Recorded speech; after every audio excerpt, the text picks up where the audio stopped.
here in Farhan's car, and he has a very special mod installed. Most Teslas just have one big 15-inch touchscreen. He's got a heads-up display. Tell us more. Hi. So this is the mods that I've done, the latest one. It's a 9-inch screen from Hansho. So you can actually see all the important parameters that you normally use when you are driving. But the most important part is it's connected to your Apple CarPlay or Android Auto. And you can find back your Mr. Waze that everyone is missing in Malaysia because we can't use the navigation that is provided by Tesla. Hence, this is the solution. And Waze is very popular in Malaysia. Yeah. And what do you just do? You use the scroll wheel to the scroll wheel change the display. See? And you can actually control your phone and even actually use voice control or even the scroll wheels to actually navigate. Super cool. So there you go. So, see? Teslas are very customizable. What's the damage here? I got it for 2,300 complete with installation. And it comes with 1 year warranty by the local guy who actually did the installation. And if you are interested, you can PM me through the Facebook group of Tesla Owners Malaysia. Teslas are very fun, but that's not the reason why we're here today. We're here to talk about what it takes to own a Tesla in Malaysia. So joining me is Farhan and a special guest seated behind. Hi, Zuhril. See you later. Tesla isn't officially available in Malaysia yet. Still, that's not stopping more than 150 Malaysians from owning a Tesla in this country. So today, I'm here with Zuhril and Farhan, Tesla owners in Malaysia. We're here in beautiful KLCC at the KLCC Park to learn about what it takes to own a Tesla here and to debunk any myths that we may have. Click subscribe to stay updated to more videos on Tesla. Farhan's been on the channel before. Zuhril, what should our audience know about you? Yeah, previously I owned Renault Zoe, but for the past 6 years, I actually saved some money through investment and savings that I want to own a Tesla Model 3 long range. So I finally got it. Actually, in fact, I got it last week. So it was a very pleasant journey experience for me to actually, save up my saving and investment to own a Tesla Model 3. So first, congratulations! Yeah, thank New you. Tesla owner! Barely 1 week, just 1 week. That's first question for many people. How do we buy a Tesla in Malaysia? Because in other countries, you go to a website, tesla.com, you buy. How do we do it in Malaysia? Well, we don't have the pleasure to do the order online. All those things will be done by the grey importers. So it's actually quite easy to get a grey imported Tesla in Malaysia because there are more than 200 grey importers that are able to do it, but not all are bringing in Tesla. So I guess roughly there's around 10 to 15 grey importers that are actually very serious on importing Tesla, Model 3 and Model Y and also Model S.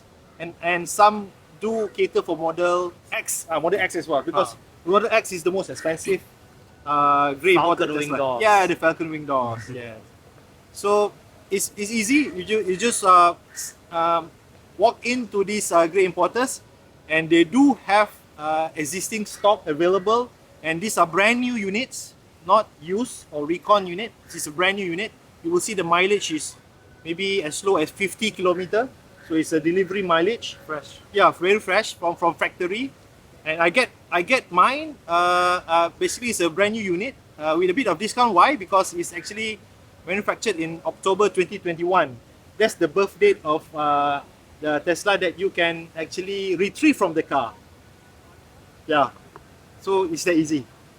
And Farhan, since our last conversation, you've owned a Tesla now for a longer time. 16 months.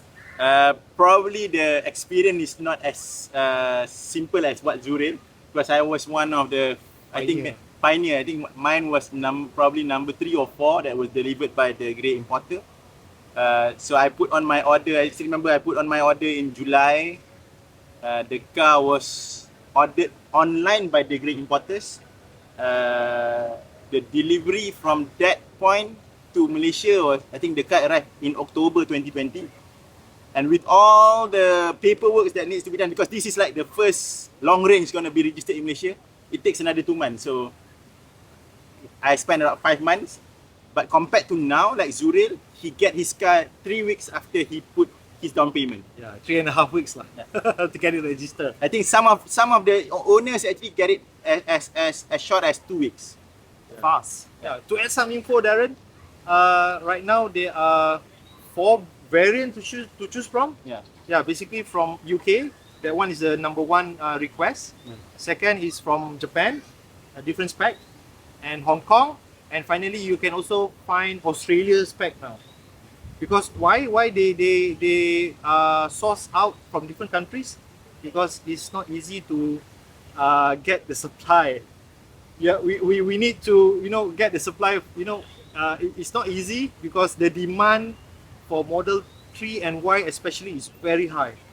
So we are lucky that there are existing unit available here. So it's as easy as walk to the showroom and pay your booking deposit. Yeah. And I think some of the dealers, I think at least I know 2 or 3 of them even have got a test drive model. Nice. So you can actually experience a test drive model of Model 3 and Model Y. Okay. For most people buying a Tesla in Malaysia, this is going to be their first EV.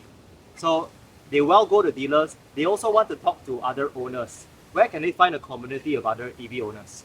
There's obviously a channel within Facebook called Malaysian Electric Vehicles Owners Club. It's an open group and everybody can actually apply to become members of that Facebook group. I think the administration of the Facebook, the page is very, I think very accommodating. We don't discount anybody who is showing interest to join this Facebook. There's also a Facebook group for Tesla owners. And it's not limited to Tesla owners. Anybody can actually go inside there. And finally, I think about 3 weeks ago, I've decided to start a movement and make an announcement in that Facebook group. Anyone interested to join a private WhatsApp group can actually PM me through Facebook. And I think now within that WhatsApp group, there's about 60 of us already. Yeah. And mostly are Model 3 and Model Y owner with some Model S and Model X. I'll put a link down in the video description for some of these groups. So at least you feel safer in the buying process, but also in the ownership process. So you've only got your car for 1 week. I imagine you would have also asked, how do I take care of my car? How do I service and manage warranty? What have you learned? That's very good question because Tesla doesn't serve at grey import markets. So what do we do? We get our grey importers to serve us. They provide the warranty as what Tesla is given to them back in the home country of origin of that unit. So for example, I think the battery warranty is 8 years. 8 years. So the battery warranty is still ineffective. And then the car warranty is 5 years. 4 years. So this, how to claim the warranty? Let's say you have several issues with the car. So the warranty need to be claimed at the home country in order to get it fixed for free. But so the price included when they sold the vehicle to us is also include a one return trip back to the home country to actually claim the warranty for free. But if we're willing to pay to claim the warranty, then the only option is to go to the nearest Tesla official service center, which is in Tua Payoh. Singapore. But that consider no longer warranty. You have to pay for the parts and also for the labor. So that covers the warranty. For after sales service, there are a number of workshop here. I think the biggest one is also quite big already well known. They can serve all the Tesla vehicle after sales service and repair, but it's not free. Yeah, you have to pay for it. And the third part is that Tesla already officially stated that this car do not have a periodic service maintenance. So I'm not worried about that because most of the updates from the software itself over the air. So we get updates here. We managed to use our local network to get it work, and then you get LTE connectivity and the OTA is running smoothly, no issue on that. And I think Farhan is the right person to ask since we have the experience with the software update. Yeah, I think the probably more than 10 updates over the last 16 months, and have so far there's no issues for me to actually receive update. I think on top of that, if I may add, bodyworks. Let's say if fingers crossed, if you hit someone, let's say you hit the curbs and you need to do bodyworks, any workshops in Malaysia can do it. We have already Model 3 experienced owner that have actually sent their car for bodyworks. Parts, for example, I myself have changed on my own the side cameras 3 times, and I did it DIY. What I did was I get the great importers to actually order the parts for me, and I actually change it on my own. The most complicated things, let's say battery change out, I know there's at least one old independent, the Model S, the old Model S. There's one independent service center in PJ. I think it's Exotic Mods. Can actually do a battery change out. So that's the kind of, and I think as more and more Tesla owners are here, I think it will also help to spur up more workshops to support the maintenance part. What's encouraging is that there are pioneers like Farhan and Zuhril who already got their Teslas. So you're not alone when you start getting not just a Tesla but any other EV. Because our goal is to help accelerate Malaysia's transition to sustainable energy also. It's not just one brand. When people buy Tesla in many countries, the Supercharger network, the very fast 250 kilowatt chargers are a big selling point. There are no Superchargers in Malaysia yet. Is that a deal breaker? To me, it's not a deal breaker at all. Like all the Singaporean Tesla owners, I think you don't have access to home charging, right? Most of them. So I'm one of them. I'm one of you. So I at the moment I'm relying on my office place charging and also public chargers. So the absence of Tesla Supercharger, of course, is really we feel it deep inside lah. We want Supercharger here in Malaysia. So it is something is beyond our control. So maybe when we have enough numbers of Tesla, we can tell to Elon, hey, at least come out with a Supercharger here. You know, something that to begin your Tesla journey in this part of the region, because ultimately with Supercharger, people can actually drive from Singapore to Thailand, you know, with this kind of facility. So for me, it's not a deal breaker at all. Secondly, because I am working with a company that actually deploying public charging station, and also our focus is on DC fast charger on the highway. So watch out for it. You will know when you see more DC charger on the highway come out. That will be under the company that I'm working with. So we don't rely on DC fast charger similar to Supercharger that much. We only use it when we travel outstation, outside of Klang Valley area, outside from Selangor and KL. So there are DC charger already available on the highway. Although the number is still limited, but it will grow. It takes time to grow because of the power infrastructure and everything. Okay. So it's not a deal breaker at all. And I think for me, 80% of the time, the car sits on a car park. That's the best place for you to actually recharge your car. And I have the luxury of having a home wall box installed. It's a Tesla second generation wall box. And I think part of the deal when we buy the car, most of the great importers would offer you a wall box, a Tesla wall box. So now the new guy like Zuhril is receiving a third generation wall box. Yes. So I guess as long as you have access to a landed property in Malaysia, you should not have a problem to actually install a wall box, and that should cater 80% of the requirement.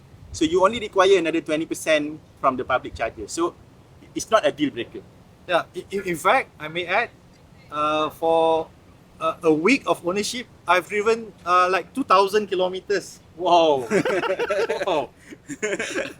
I just came back from our station, and I was driving from office at 3 days ago, all the way to Pengerang, you Google Pengerang, it's quite far actually. And some people will say, I cannot make it, but it's doable in a single charge. And I did that because I start the journey a few days ago from office at 70% state of charge.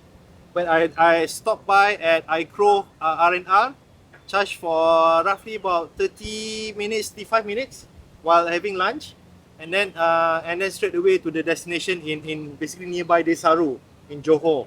Yeah, in fact there's a hotel there in Desaru. It's called Sand and Sandal. Our club, My Evoque, have donated a 22 kilowatt BMW wall box, which can be used if you are the guest of the hotel, or also when you have F&B there. So they allow you to charge as a supplementary usage.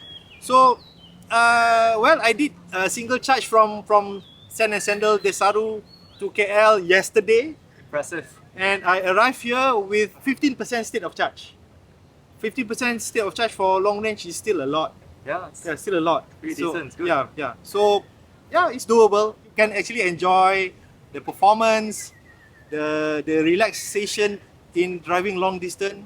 The serenity of driving an EV is unmatched. The NVH, noise, vibration, and H is handling, right? Handling. Yeah. Is unmatched when you compare to ICE car, because I've been using ICE car for like what, 30 over years. Yeah, so I'm that old. So it's unmatched. So yeah. Tesla's a joy to experience. Right. It's a combination of hardware and software. Because Tesla isn't officially supported in Malaysia, we want to know, are there any limitations to software like navigation?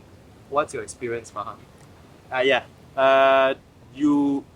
think most of new Tesla owners, when they get their car, they are so excited seeing the map is available, and they say, this come with navigation. Big screen. Big screen. But unfortunately, when you press the navigation button there, it shows the location, but it cannot navigate. And this is the limitation that we have. Yes, we have the LTE connected. The LTE is used for your premium connectivity, for you to access your YouTube or your Spotify. But what's lacking is because Tesla is not available officially in Malaysia, and the south is, I think, the Singapore Malaysian map. It's controlled by Tesla Singapore, and hence that is not currently available for us to use. But hey, do not panic, because recently I've installed a second screen that I can now use Apple CarPlay, and I can have my Waze over there. So you'll find a way. So there's in a way there's an aftermarket solution for that. There's Okay. always a solution Yeah. for that. So if you still love to use Waze, so what Farhan did, he installed an additional second screen in front of the steering wheel Yeah. to use Android Auto or Apple CarPlay. Apple CarPlay. So you can still use Waze and your favorite Google Map if you want from this third-party solution. At the moment, yes, but when the Southeast Asia market is available for us, we don't know. We don't know. That one still questionable, because we are using the car in a grey market area. So there no biggies. It's not a deal breaker to us, and it's not a deal breaker to many, because all this while you are using Waze, what? Yeah. Yeah. One last question for both of you. What advice you have for ICE car owners in Malaysia? They want to get an EV, not just because of the environment, but they think about cost savings. Anything that you wish you knew before getting your EV that would be helpful for buyers to know? My advice is simple. Go with your heart, right? You have to test drive it first. But when I say test drive, it doesn't mean just a short 10 minutes test drive or 15 minutes test drive. Try to actually rent the car for a few days. There are EV available through Hertz Malaysia that you can rent EV. Yeah, I know the selection is limited, but it's a good door opener for you to actually have the daily experience using it. Maybe at least 3 days, 2 nights. Experience it. Yeah, go to the public charger, go to the fast charger, DC fast charger. See whether it fits your lifestyle at this moment, because I believe some people say there will be a lifestyle change. Yes, but it's not too drastic, because with a long range EV you can still made that long distance journey without any inconvenience, I would say, because I have to have my R&R say bladder break. I cannot drive non-stop from here to JB. No, at least I need one stop, and that one stop requires me to do a lot of things. Go to the toilet, go have some meal, have my coffee, maybe rest for 5 to 10 minutes, maybe a short nap. Yeah, it helps me to get better focus while driving. So it while the car is parked at the R&R, instead of parking, it's actually topping up the battery. So it's not that you are charging and waiting. Unless there are not enough charger, then you have to wait in queue. But that will change if more and more people are demanding the service for charging at the highway. Because right now, we need that number, we need the demand from you guys. I know that a lot of you wants to switch to EV, but you feel that there's not enough charging station yet. If you own a landed property, no issue for you to own an EV because you have a charging station at home. The convenience of charging at home is actually understated. Yeah. It have to be promoted more because you have a landed property. It's so easy for you to install a home charger. No issue in actually having not enough charge whenever you come out from the house. 100%. You can't have a petrol station in your house. You can have an EV charging station in your home. Yeah. Last words. Yeah, I think for me, probably in continuation from my last video, I wish that there could be more of a promotion on how we can help the condo dwellers. I think as the adoption starts to go increase in Malaysia, there need to be some form of laws or regulation, especially let's say for new development, access right to have charger. It's not about installing chargers, but just allowing the owners of the unit to have access right to actually have his charging point. That would help further adoption. The second thing is, if possible, a clear view on how things are moving after the 2023 tax break period, which is just gonna be another 1.5 years. And a clear way on how the road tax, for example, is going to be calculated would help more people actually make decision about into EV transition. And finally, number 3, if I can ask some of the OEMs that is currently not sure whether is there demand, we can see that the Volvo XC40 now is already sold out for 2022. You have to wait 2023. The Hyundai Ioniq, for example, you have to wait until 2023. Taycan in Malaysia now is between 12 to 18 months. Yeah, more than a year. More than a year. The new one, EV6, I think there's a news from written by Paul Tan. There's only 5 available in after the launching later. So there is demand, and I hope OEM, if they hear this, please, there is a demand for EV in Malaysia.